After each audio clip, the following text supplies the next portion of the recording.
it's just another gravity that hits you, like just in the heart. Freedom's child, you have been denied too long. Fill your lungs and cry.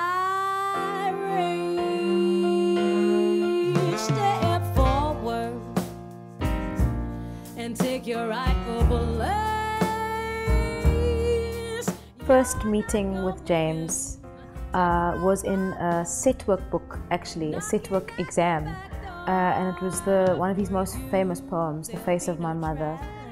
And I just thought, who is this person? How does his brain work, and how does he write something so concise and yet so jam-packed, full of emotion? So I was definitely already moved, interested. Never in my wildest dreams did I think I would meet James in person. And many years later I met him walking down St. George's Mall. I was speaking to a friend of mine on the phone, and I said to him, I really need to find a poet to collaborate with. I feel like I'm tired of just being a lyricist to my own stuff. I think it'll be a great departure to use someone else as a muse. And I looked up and I saw the back of James's head, and I was like, this is just serendipitous beyond belief. And I said, listen, I'm going to call you back.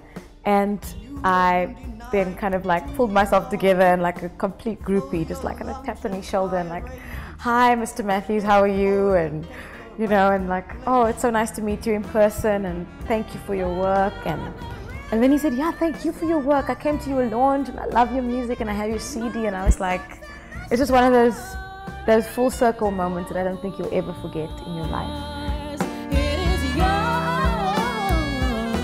When you spend time with him, when you see the way that he reacts to music, when you see the way that he reacts to how you work with these poems, and really, I mean, you know, it's sensitive work, because as artists of any genre, any kind of art form, our work, it's really like our children. So you need to feel like you've got good babysitters who are looking after your kids. And so I feel very lucky that he kind of entrusted me and had enough faith in me to, you know, to be a good babysitter to his kids, you know, because each one of his publications are just, they're his children. You can tell that. You know, we were in studio with him, and just to see his face, you know, listening to all the tracks, and then for him to turn around and go, wow, you know, you really captured that.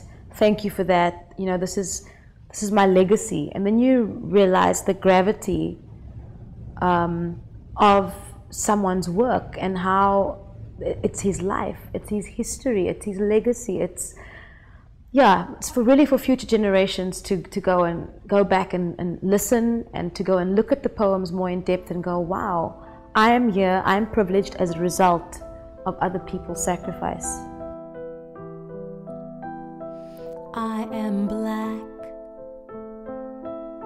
My blackness fills me to the brim, like a beaker of well-seasoned wine that sends my senses reeling with pride. White men said, black is the color of despair and death. We live in a world where everything is just so easy and so convenient, and things are just easier for us than it was for our parents or for our parents' parents. So we live in a very like fast food, fast society where we're not really feeding ourselves good things. We're not really writing enough. We're watching too much television. We're not really knowing what's going on around us. And so when you read poetry like James's great works, you know, it's just another gravity that hits you, like just in the heart, you know, and you can't ignore that, and you feel lucky and you feel blessed and you feel privileged that especially as a person of color and a neo-South African, that you were able to be part of that in some way. Pain and blood that brings on liberty, I will willingly bear.